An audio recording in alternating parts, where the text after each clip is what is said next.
the dollar by a factor of 100 to 1 and pay off the national debt in cash and then return to constitutional money.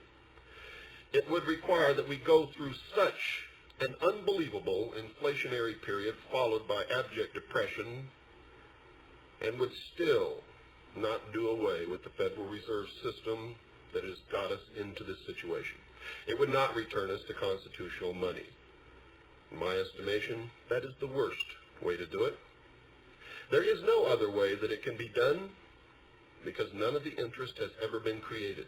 On the loans that you all have now, the interest on the national debt, none of it has ever been created, and that's why the banks are in so much trouble. There's no money in the banks because all the available cash goes to pay interest, and that's not even to mention what is siphoned off the top by the Internal Revenue Service to fuel the formation of the New World Order. I told you this was an important program, and I was not joking, folks. This is an important program. If the banking industry is given a chance and not hobbled with too much government intervention, banking problems will melt in the face of economic revival, but only if the measures that I have already outlined are carried out.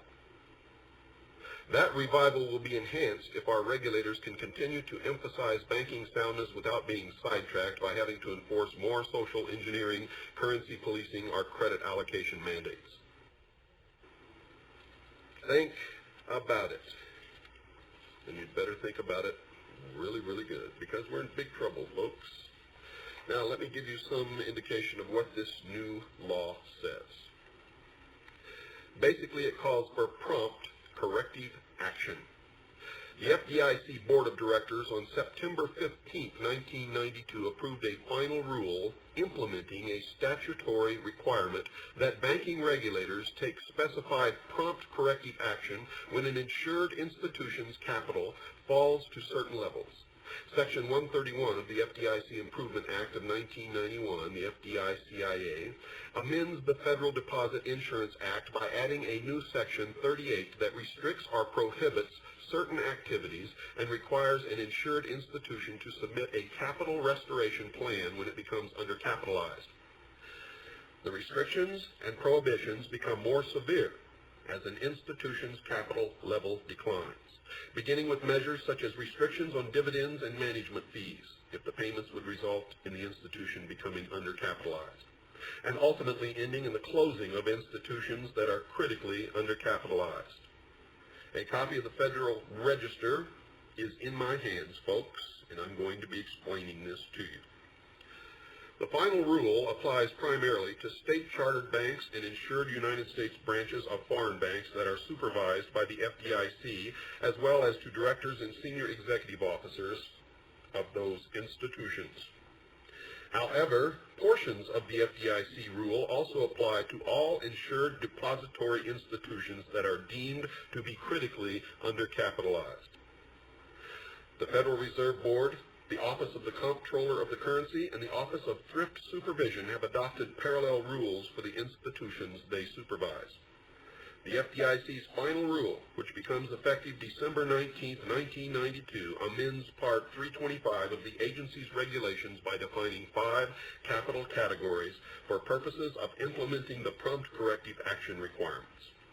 The first is well capitalized, and I'm not going to go into it because it's self-explanatory, but it has 3 subcategories of supervisory indication, A, B, and C. So if it's well capitalized but falls into the last subcategory, it could still be in danger. The next is adequately capitalized, and that means that this institution meets all required minimum capital levels, but does not meet the definition of a well-capitalized institution. For banks, those minimum capital levels, when fully phased in at year-end 1992, generally will require a total risk-based capital ratio of at least 8%, a Tier 1 risk-based ratio of at least 4%, and a leverage ratio of at least 4%. Undercapitalized is the next category. So it goes directly from adequately capitalized to undercapitalized. This institution fails to meet one or more of the required minimum capital levels needed to be defined as adequately capitalized. FDIC mandates that an undercapitalized institution file a capital restoration plan within 45 days of the date it becomes undercapitalized. The institution also is subject to automatic restrictions on dividend and management fees, asset growth restrictions, and prohibitions against making acquisitions, opening branches, or engaging in new lines of business without the prior approval of its primary federal regulator. A number of other harsher restrictions may be imposed on a case-by-case basis. So one of the cures for an undercapitalized bank is to make sure that it can't do any business to become better capitalized. The next category is significantly undercapitalized.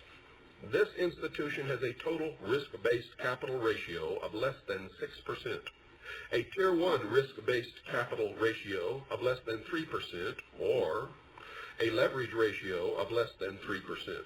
Significantly undercapitalized institutions are subject to the restrictions that automatically apply to undercapitalized banks and thrifts, as well as to other limitations that include mandatory prohibitions against the payment of bonuses and raises to senior executive officers without the regulator's prior approval. A number of other discretionary restrictions also may be imposed. And the last category, critically undercapitalized. This institution has a tangible equity to total assets ratio of 2% or less. Tangible equity is a newly defined term to be used only for determining which institutions are critically undercapitalized. Tangible equity combines elements of core capital, such as common equity capital, and cumulative perpetual preferred stock minus all intangible assets except for limited amounts of purchased mortgage servicing rights. Critically undercapitalized institutions are subject to the restrictions that apply to undercapitalized and significantly undercapitalized institutions, as well as to other prohibitions that the FDIC has been given authority to enforce as the insurer of deposits. At a minimum, any critically undercapitalized institution, regardless of its primary federal regulator, must receive prior written approval from the FDIC before it can take actions that include the following: engaging in any material transactions other than in the usual course of business, extending credit for highly leveraged transactions, or HLTs, amending its charter or bylaws, making any material changes in accounting methods, engaging in certain transactions with affiliates, paying excessive compensation or bonuses, or paying above-market interest rates on deposits. Under FDIC, a critically undercapitalized institution generally is prevented from paying principal and interest on its subordinated debt and will be placed in conservatorship or receivership if its capital level is not increased within a prescribed time limit. The final rule, folks, also amends Part 308 of the FDIC's regulations by establishing procedures for downgrading an institution to a lower category. For example, the restrictions for undercapitalized institutions may be applied to an institution that meets minimum capital requirements, but otherwise is in less than satisfactory condition, such as one that has significant asset quality problems. The final rule also includes procedures for issuing and contesting prompt corrective action directives. Such directives include those from the FDIC requiring an institution to dismiss directors and senior executive officers. In other words, folks, what they have just said is that a bank that is initially categorized as well capitalized or adequately capitalized could be downgraded to critically undercapitalized if it falls into the last subgroup of A, B, or C. And those are the methods that the FDIC, under the new rule, determines how much a bank or lending institution or S&L pays as their federal deposit insurance premium. And here is that rule. On September 15, 1992, the FDIC Board of Directors also agreed on a system that will charge higher insurance rates to those banks and savings associations that pose greater risk to the deposit insurance funds. Attached is a copy of the final rule, and I'm going to read it to you right now, which goes into effect January the 1st, 1993. Now, this rule doesn't go into effect until January the 1st, 1993. Under the rule, a bank or thrift will pay within a range of 23 cents per $100